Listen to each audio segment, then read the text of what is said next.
Hey Raiders family, it's Berkey here and welcome to this week's edition of the Bourkeys Top 10 Preview versus the Sharks. What are we, 2.5 hours before kickoff?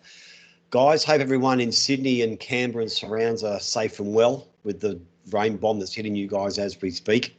Be safe out there. But guys, just wanted to reach out. It's a couple of hours before kickoff, just give you a bit of a rundown on today's game. I think it's going to be obviously a close affair with weather curtailing attacking football in a big way. But look, let's dive into the Sharks, figuratively speaking.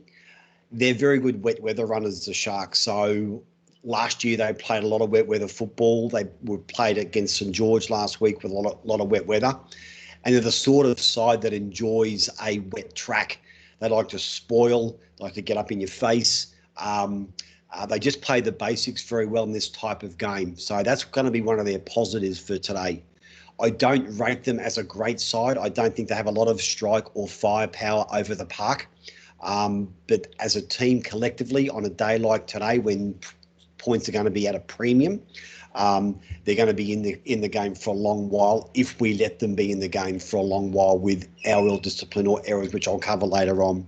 So they are very good wet weather runners, the Sharks. We've got to be very mindful of that, but really get up and put pressure on them. Chad Townsend's going to be their main ball player. Obviously, their halfback. He's going to do a lot of their kicking as well. Once again, a solid player, not fantastic. Hasn't got a lot of speed, but he does organise his troops very well. So we've got to be right on the medal. Once again, with these types of players, guys, you've got to take his decision-making time with the ball away from him. So he's going to be very sure of his hands today, which will give our defence a bit more of a chance to get up in his face. But we've just got to make sure we put a lot of pressure on him, which will nullify their attack. He's their main attacking organiser. So we just need to make sure we get up, really nullify his space he has, take the time away he has with the ball. And in particular, if we can do that well, we're going to take away his outside runners that he's trying to set up both on left and right side. Matt Moreland at number 3. I don't think he's fully fit. He hasn't been fully fit for a long time. Once again, he's going to be playing their left edge, which is our right edge. So the likes of Curtis, George, Tarpany, anyone on that edge against Moreland. He'll bring a lot of players on his inside. He doesn't run a great deal. He organises a hell of a lot. But I don't expect him to be hitting the line with his ball playing or so on. In defence, I think he's a liability. I think we can really work him over in defence by 2 or 3 repeat sets of tackles and tire him out. And I've once again got to get up in his face a hell of a lot. He's got hamstring injuries, back injuries, a wet track like today. Maybe he will hold back a little bit as well. But I see him as a weak link where we can really capitalise with our attack. Wade Graham at number 4. He's their inspirational leader. He's their captain. He's a very good player, plays it hard. His matchup, I think, against Hudson Young will be... Is Hudson Young? Yeah, right edge.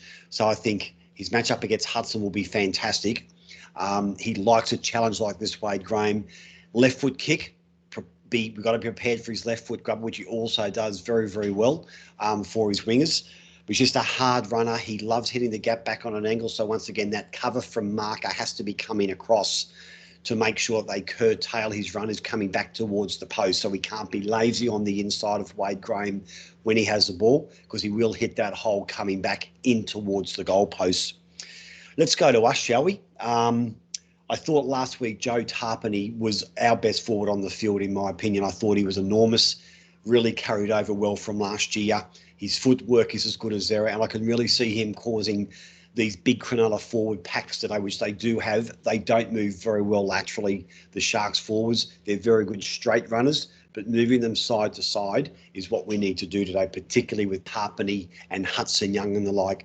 But Tarpany's game last week was mammoth, and if he can produce that sort of form again today, albeit on a wet track, but that's where he could really be quite dangerous, changing the angles from Jack White and George Williams. I think that will be quite potent with some of the things he can do today.